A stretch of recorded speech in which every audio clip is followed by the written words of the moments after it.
తులసికి ఒక లక్షణం ఉంది.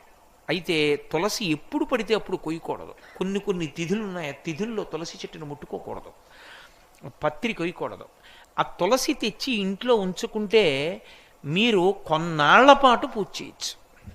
అందుకే సాధారణంగా ప్రయాణంలో ఉన్నప్పుడు ఏం చేస్తారంటే ఇంత తులసి ఇన్ని మారేడు దళాలు పెట్టెలో పెట్టుకుంటారు. పూజ పెట్టని ఒకటి ఉంటుంది.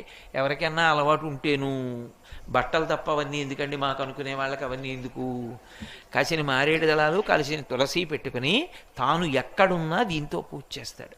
వాటికి నిలవ దోషం లేదు. మారేడుకు మరీ ఎక్కువ, అవి ఎండిపోయినా చేయొచ్చు. కాబట్టి ఇన్ని శక్తులు ఉన్నది. అందుకే నమస్తులసి కళ్యాణి, నమో విష్ణు ప్రియే శుభే, నమో మోక్షప్రదే దేవి, నమః సంపత్ప్రదాయకే. ఈ శ్లోకం చెప్పి నీళ్లు పొయ్యాలి తులసి కోటలో. ఎందుకు పోస్తారు అంటే